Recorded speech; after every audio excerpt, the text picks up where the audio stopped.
तो दोस्तों आज हम एक्सप्लेन करने वाले हैं rocketry the Nambi effect. Video को शुरू करते हैं, लेकिन उससे पहले वीडियो को लाइक कीजिए और चैनल को सब्सक्राइब कीजिए ताकि आपको इसी तरह के लेटेस्ट और फ्रेश कंटेंट मिलते रहे। तो फिल्म की शुरुआत होती है नवंबर 1984 में, जहां तिरुवनंतपुरम में नंबी नारायण की फैमिली को दिखाया जाता है। नंबी की पूरी फैमिली एक खुशहाल फैमिली है जो कि किसी की शादी में जाने की तैयारी कर रहे होते हैं। यहाँ नंबी अपने घर से निकलकर मंदिर जाते हैं और पुजारी जी से पूजा करवाते हैं, लेकिन अचानक ही अखबार में छपी खबर जंगल में आग की तरह फैल जाती है। मंदिर के अंदर का खुद पुजारी ही नंबी के सामने आकर दिए को बुझा देता है और मंदिर गए नंबी को केरल पुलिस मंदिर के बाहर गिरफ्तार कर लेती है। यहाँ तक कि उनके परिवार के साथ तक सभी लोग बुरा बर्ताव करने लगते हैं, जबकि वो इस बात से बिल्कुल अनजान थे। उन्हें समझ नहीं आता कि अचानक से उनके साथ ये हो क्या रहा है और न ही दर्शकों को पता चलता है। इसलिए कहानी पहुंच जाती है 2013 में, जहाँ 19 साल बाद मंगलयान की सफलता का जिक्र होता है। नंबी बॉलीवुड के किंग यानी शाहरुख खान को अपना इंटरव्यू देने जाते हैं। वहाँ से उनके जीवन की परतें खुलना शुरू होती है। कार्यक्रम की शुरुआत नंबी के गुरु और भारतीय अंतरिक्ष कार्यक्रम के पितामह विक्रम साराभाई से शुरू होती है, जहां हमें बताया जाता है कि मिशन मार्स में किस देश को कितने पैसे और कितनी मेहनत लगी। सबसे पहले यूएसए के बारे में बताया जाता है। यूएसए ने मिशन मार्स के लिए $671 मिलियन खर्च किए और 19 अटेम्प्ट के बाद वो मार्स तक पहुंच पाया। इसी तरह रसिया ने $117 मिलियन खर्च किए और 16 अटेम्प्ट के बाद वो मार्स तक पहुंच पाया। यूरोप ने $312 खर्च किए और 4 अटेम्प्ट में पहुंचा। लेकिन अब बात आती है इंडिया की। इसरो ने $74 मिलियन खर्च किए और सिर्फ एक अटेम्प्ट में ये उपलब्धि हासिल की, वो भी उस कीमत में जो कि एक हॉलीवुड साइंस फिक्शन के बजट से भी कम है। जिसके बाद हम देखते हैं शाहरुख खान को। दरअसल शाहरुख खान 2013 में नंबी नारायण जी का एक इंटरव्यू लेने वाला है, जिसमें नंबी जी अपनी जिंदगी के बारे में सब कुछ बताना चाहते हैं कि उनके साथ क्या हुआ और कैसे हुआ। अपनी लाइफ की कहानी वो अपने बचपन से नहीं बल्कि विक्रम साराभाई जी से करते हैं। वो बताते हैं कि विक्रम साराभाई उनके गुरु थे, लेकिन गुरु से भी बढ़कर वो उनके पिता थे, जिन्होंने कदम कदम पर उनका साथ दिया। आगे 1969 में एक लैब में नंबी जी एक प्रोजेक्ट पर काम कर रहे थे और उनके साथ और भी साइंटिस्ट थे जो कि उनके साथ काम कर रहे थे। नंबी यहाँ पर अपने प्रोजेक्ट में बार बार फेल भी हो रहे थे, इसलिए वो विक्रम साराभाई से कहते हैं कि अभी ज्ञान की बहुत कमी है, इसलिए उन्हें विदेश जाकर सीखना ही होगा, क्योंकि यहाँ पर रहकर ना तो वो सॉलिड, ना ही लिक्विड और ना ही क्रायोजेनिक इंजन बना सकते हैं, इसलिए उन्हें बाहर जाकर पढ़ना ही होगा। तो नंबी एक कॉलेज में एडमिशन के लिए अप्लाई कर देते हैं और अब क्योंकि नंबी लिक्विड प्रोपल्सन में एक्सपर्ट थे, इसलिए उनका एडमिशन आसानी से हो भी जाता है। नंबी अमेरिका की प्रिस्टिन यूनिवर्सिटी में जाकर रिकॉर्ड समय में अपनी थीसिस पूरी करने वाले थे। तो नंबी कॉलेज की क्लासेस ज्वाइन करना शुरू कर देते हैं, जहाँ पर एक प्रोफेसर उन्हें पढ़ा रहा होता है। यहाँ पर प्रोफेसर एक बुक में से उन स्टूडेंट को पढ़ा रहा होता है, लेकिन नंबी यहाँ पर उस प्रोफेसर से कहते हैं कि अभी आपने जो कुछ भी बताया वो एकदम गलत है। तो प्रोफेसर नंबी के ऊपर भड़कते हुए कहते हैं कि बुक में यही लिखा है, इसलिए वो यही पढ़ाएंगे, और अगर उसे ऐसा लगता है कि ये गलत है तो वो इस बुक के ऑनर को मेल करके उन्हें इस गलती के बारे में बता सकता है। नंबी समझ जाते हैं कि ये प्रोफेसर अपने काम का नहीं है। जिसके बाद वहीं के कुछ दोस्तों से नंबी को पता चलता है कि जो थीसिस वो कंप्लीट करने के लिए आए हैं, उस थीसिस को सिर्फ एक ही प्रोफेसर कंप्लीट करवा सकता है, जिसका नाम क्रोको है। लेकिन प्रॉब्लम ये है कि वो कॉलेज नहीं आते हैं, क्योंकि उनकी बीबी की अक्सर तबीयत खराब रहती है, इसलिए वो घर पर ही रहना पसंद करते हैं ताकि वो अपनी बीबी का ख्याल रख सके। लेकिन नंबी को किसी भी हालत में इन थीसिस को सीखना ही था, इसलिए अगले ही दिन प्रोफेसर क्रोको के पास नंबी पहुंच जाते हैं और उन्हें बताते हैं कि वो यहाँ पर थीसिस सीखने के लिए आए हैं। लेकिन क्रोको साफ मना कर देते हैं और कहते हैं कि उनके पास बिल्कुल भी टाइम नहीं है कि वो उन्हें थीसिस सिखा सके, इसलिए वो तो उन्हें नहीं सिखा सकते। अब क्योंकि प्रोफेसर अपनी बीवी का ठीक ढंग से ख्याल नहीं रख पा रहे थे, क्योंकि उन्हें खाना बनाना ठीक से नहीं आ रहा था, इसलिए नंबी उनसे कहते हैं कि वो उनका खाना बनाने और घर की साफ सफाई में उनका साथ देंगे, जिसके बदले में वो उन्हें थीसिस सिखा देंगे। इसलिए प्रोफेसर भी मान जाते हैं और नंबी को अगले ही दिन से काम पर लगा देते हैं। यहाँ पर नंबी उन सभी का बहुत अच्छे से ख्याल रखता और उसके बदले में वो प्रोफेसर नंबी को थीसिस सिखा देता। कुछ दिनों के बाद नासा को नंबी के टैलेंट के बारे में पता चल जाता है और नासा नंबी को एक बड़ा सा ऑफर देते हैं। ऑफर इतना बड़ा होता है कि अगर नंबी की जगह पर कोई भी होता तो शायद हाँ कर देता। इसलिए ये बात सबसे पहले वो अपनी पत्नी मीना को बताते हैं और उनसे कहते हैं कि इंडिया में 5 साल काम करने के बाद उसे जो तनख्वाह मिलेगी यहाँ पर उसे 1 महीने में मिल जाएगी। इसके बावजूद वो नासा में काम करने से साफ इनकार कर देते हैं और तुरंत ही इंडिया आकर अपने गुरु के साथ इसरो में काम करना शुरू कर देते हैं। नम्बी ने अमेरिका से अपनी थीसिस तो कंप्लीट कर ली थी, लेकिन अभी भी हम एक ही चीज से मार खा रहे थे और वो है पैसा। अभी भी उन्हें कई सारे देशों में जाकर रॉकेट साइंस की रिसर्च करनी थी, लेकिन अब वो नासा तो जा नहीं सकते थे और चाइना और रसिया जाने का तो सोच भी नहीं सकते थे। इसलिए अब बचा है तो यूरोप। इसलिए नम्बी रोल्स रॉयस के सीईओ से $400 मिलियन के प्लांट को मुफ्त में ले लेते हैं। अब क्योंकि नम्बी का नेचर एकदम साफ था, इसलिए वो उन्हें मना नहीं कर पाते हैं। ये प्लांट उन्होंने हमें इसलिए दे दिए थे क्योंकि उन्हें इनकी जरूरत ही नहीं थी, क्योंकि अमेरिका उनका साथ दे रहा था। नम्बी बहुत खुश थे और ये बात वो सबसे पहले अपने गुरु विक्रम साराभाई को बताना चाहते थे, लेकिन अचानक से उन्हें पता चलता है कि विक्रम साराभाई की आकस्मिक तरीके से मृत्यु हो चुकी है। ये बात सुनने के बाद नम्बी जी को बहुत ज्यादा दुख होता है, क्योंकि उन्होंने गुरु के साथ साथ एक पिता भी खोया है। अब नम्बी जी के पास कुछ साधन थे जिनसे वो प्रयोग करना चाहते थे, और जब वो प्रयोग करते हैं तो फिर से वो बुरी तरह से फेल हो जाते हैं। साराभाई के बाद अगले चेयरमैन सतीश धवन थे, और सतीश धवन यहाँ पर नम्बी को बहुत चिल्लाते हैं क्योंकि उनके प्रयोग बिल्कुल भी सफल नहीं हो रहे थे। नम्बी उनसे कहते हैं कि इस तरह से काम करके कोई भी सफल नहीं होता है, क्योंकि इस तरह के इंजन बनाने के लिए उन्हें बहुत सारा पैसा चाहिए, और वो तो उनके पास है नहीं। अगर उनके पास कुछ है तो वो दिमाग है, और इसी दिमाग का अब वो उपयोग करना चाहते हैं। वो उन्हें बताते हैं कि फ्रांस वाइकिंग इंजन टेक्नोलॉजी वाला एक इंजन बनाना चाहते हैं, जिसमें उन्हें 52 भारतीय वैज्ञानिकों की जरूरत पड़ेगी, और हम उसके लिए रेडी भी हैं। वो इसलिए क्योंकि हम उस वाइकिंग इंजन टेक्नोलॉजी को सीखना चाहते हैं। फ्रांस जाकर वो ईमानदारी से काम करेंगे और वाइकिंग इंजन टेक्नोलॉजी को कदम कदम पर देखेंगे और सीखेंगे, और यही उनका वो महान प्लान होता है। फ्रांस से जाने वाले वो 52 वैज्ञानिक, उन सभी को फ्रेंच सिखाई जाती है, क्योंकि उन्हें वहां पर फ्रेंच की बहुत ज्यादा जरूरत पड़ने वाली थी। उन्हें वहां पर जाकर फ्रेंच बोलना नहीं है, बल्कि उन्हें सिर्फ सीखना है। कदम कदम पर अपनी आंखें और कान खुले रखने हैं, ताकि वो वाइकिंग इंजन टेक्नोलॉजी को ठीक ढंग से सीख सके। कुछ दिन बाद नम्बी फ्रांस की एक वैज्ञानिक से कहते हैं कि उनका इंजन बहुत ही कमजोर है, क्योंकि वो इस प्रेशर को नहीं झेल पाएगा। लेकिन वो साइंटिस्ट ये मानने के लिए बिल्कुल भी रेडी नहीं थी कि उनका इंजन इतना प्रेशर न झेल पाए। इसलिए वो साइंटिस्ट एक प्रयोग करते हैं जिसमें कि वो बुरी तरह से फेल हो जाते हैं, और अब इस प्रॉब्लम को ठीक करने के लिए वो नम्बी से मदद मांगना चाहते हैं, और नम्बी भी मान जाते हैं। दरअसल नम्बी को ये प्रॉब्लम पहले से ही मालूम थी कि ये प्रयोग उनका फेल होने वाला है, इसलिए उसने पहले से ही सारी सेटिंग करके रखी थी। अब उस प्रॉब्लम को ठीक करने के लिए वो लोग इंडिया से उन्नी नाम के एक साइंटिस्ट को बुलाते हैं, जो कि एक होनहार वैज्ञानिक था, और उन्नी ही था जो कि उस प्रॉब्लम को ठीक करने वाला था।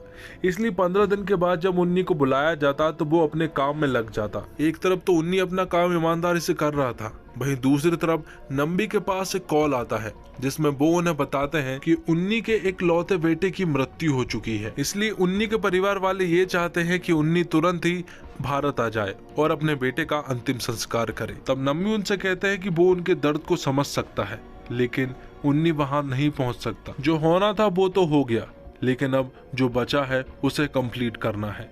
अगर उन्नी वहां पर पहुंचा तो वो कुछ नहीं कर सकता, लेकिन अगर उन्नी यहाँ पर रहा तो वो हमारे देश को कई साल आगे पहुंचा सकता है, और हमारा देश एक उपलब्धि हासिल कर सकता है। कुछ दिन बाद उन्नी उस प्रॉब्लम को ठीक कर देता है, जिसके बाद उस प्रोग्राम पर जब टेस्ट किए जाते हैं तो वो पूरी तरह से सफल होते हैं।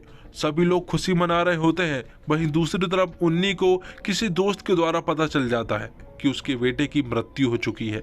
ये बात सुनने के बाद उन्नी पूरी तरह से टूट जाता है। उन्नी को अपने बेटे के गुजर जाने पर बहुत ज्यादा दुख था, लेकिन उससे भी ज्यादा दुख ये था कि नम्बी ने ये सारी बातें उससे छुपाई। इसलिए उन्नी यहाँ पर नम्बी को एक थप्पड़ जड़ देता है और कहता है कि वो बहुत ज्यादा बेरहम इंसान है, वो उसे कभी भी माफ नहीं कर सकता और ना ही उसकी शक्ल देखना चाहता है। इस बात से नम्बी को बहुत ज्यादा दुख होता है, लेकिन नम्बी मजबूर थे। कुछ दिन बाद सारे साइंटिस्ट इंडिया आ जाते हैं, और इसरो आने के बाद सारे साइंटिस्ट उस इंजन को बनाने में लग जाते हैं। कई दिनों की मेहनत के बाद साइंटिस्ट इंजन को बना लेते हैं, लेकिन अभी भी एक बहुत बड़ी प्रॉब्लम थी, और वो प्रॉब्लम ये थी कि अभी उनके पास स्टैंड नहीं था, क्योंकि इंजन से ज्यादा तो स्टैंड का खर्चा था, क्योंकि स्टैंड 100 करोड़ के पार था। इसलिए हमें हमारे इंजन की टेस्टिंग को फ्रांस में करनी पड़ती है। फ्रांस में जाने के बाद सभी वैज्ञानिक यही सोचते हैं कि ये इंजन 40 से 45 सेकंड से ज्यादा नहीं चल पाएगा, लेकिन जब टेस्टिंग शुरू होती है तो ये रिकॉर्ड बन जाता है, क्योंकि वो इंजन 40-45 सेकंड नहीं बल्कि 185 सेकंड तक चलता है, जिसे देखकर सभी लोग हैरान हो जाते हैं क्योंकि ऐसा इंजन आज तक नहीं बना था। और नंबी इस इंजन को विकास नाम देते हैं। लेकिन अभी भी हमारा मिशन कंप्लीट नहीं हुआ था क्योंकि अभी हमें क्रायोजेनिक इंजन की जरूरत थी। कुछ दिन बाद पता चलता है कि रशिया की इकोनॉमी पूरी तरह से डूब चुकी है और वो पूरी तरह से बर्बाद हो चुका है। हालात काफी खराब हो चुके थे क्योंकि अमेरिका भी उनका साथ नहीं दे रहा था। इसलिए इसी बात का फायदा उठाकर हम रसिया पहुंचते हैं और उनसे क्रायोजेनिक इंजन की डील करते हैं।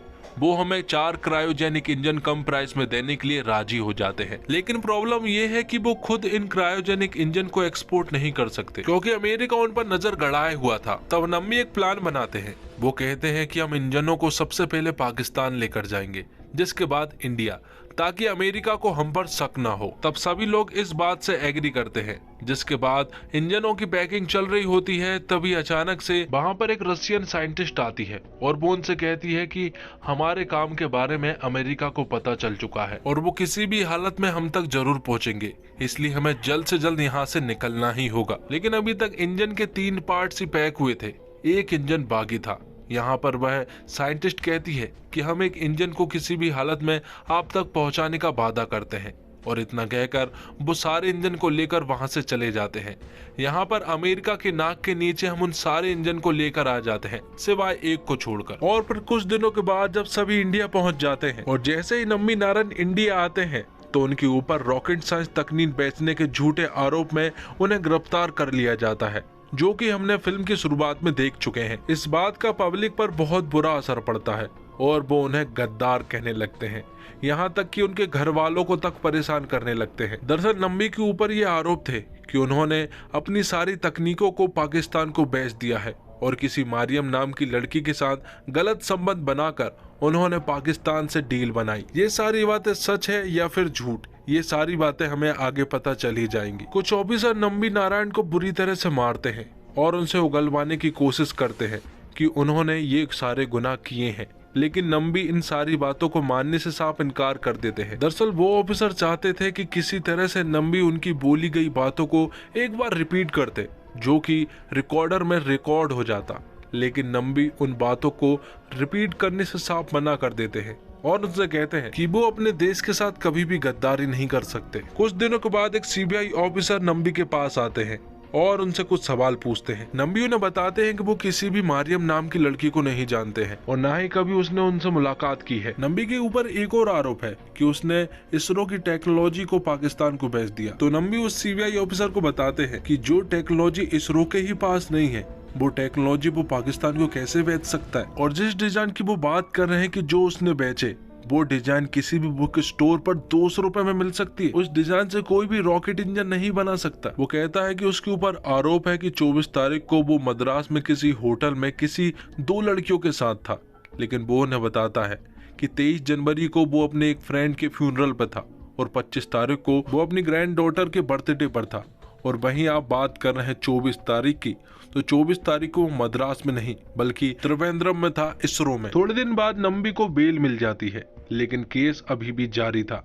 और यहाँ पर जेल में सबसे पहले मुलाकात करने के लिए जो आया था वो आदमी था उन्नी। उन्नी नम्बी से कहता है कि वो बेरहम हो सकता है लेकिन गद्दार नहीं।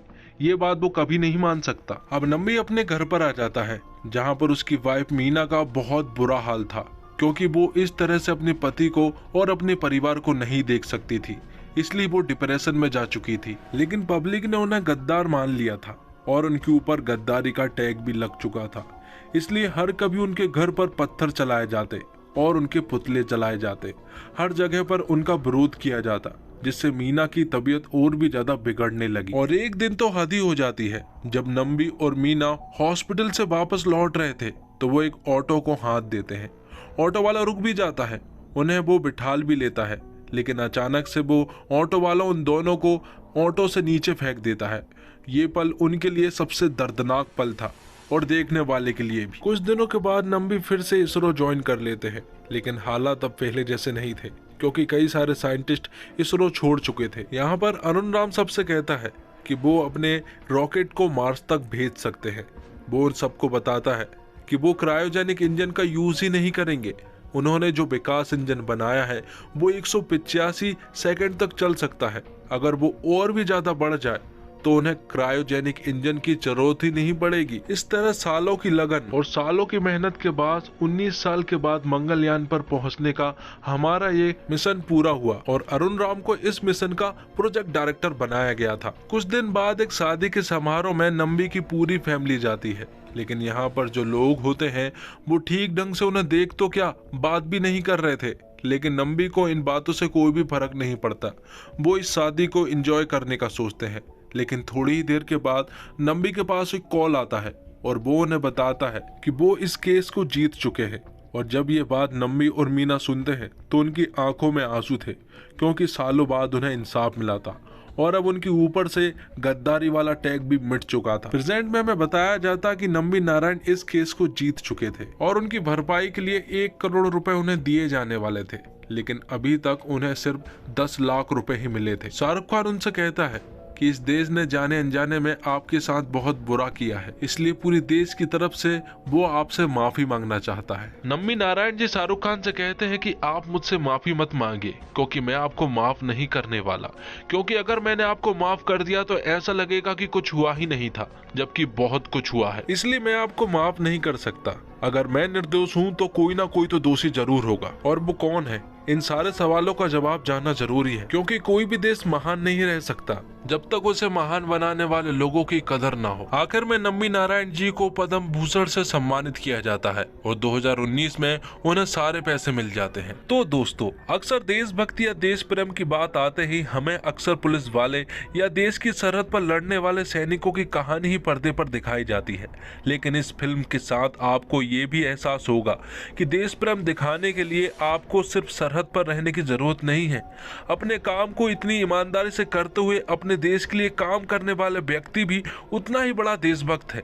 इसरो के इस स्पेशल वैज्ञानिक जिसे कलाम जी भी नहीं समझ पाते थे, उन्हें जिस बार्बरता से पुलिस कस्टडी में मारा जाता वह रोंगटे खड़े कर देने वाला था। इस फिल्म के कुछ सीन्स ऐसे हैं जो आपको भीतर से झकझोर कर रख देंगे। इस फिल्म की कहानी लिखने से लेकर इसे बड़े पर्दे पर उतारने और पर्दे के सामने नंबी नारायण के अभिनय को जिंदा करने तक सारी जिम्मेदारियां खुद आर माधवन ने अपने कंधे पर उठाई है। अभिनय के मामले में माधवन के जीवन की सबसे शानदार फिल्मों में रॉकेटरी का नाम जरूर गिना जाएगा। वैज्ञानिक नारायण की जवानी से लेकर उनके बुढ़ापे तक उन्हें शानदार तरीके से पर्दे पर उतारा गया है।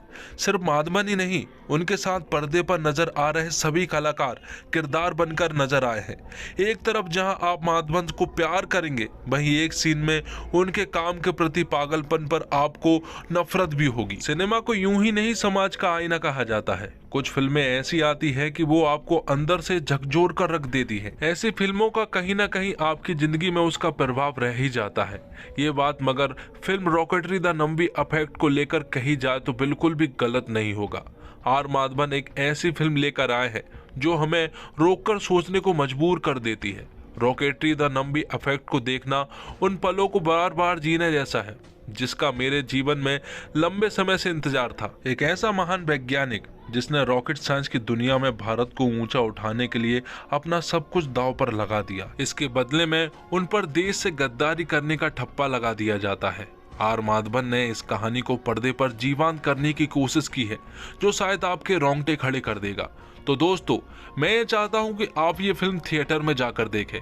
अगर आप फिल्म देखने थिएटर नहीं जा सकते हैं तभी आप इस एक्सप्लेनेशन को देखें, वरना दिल से चाहता हूं कि आप इस फिल्म को थिएटर में देखें। तो दोस्तों, उम्मीद करता हूं आपको वीडियो पसंद आई होगी।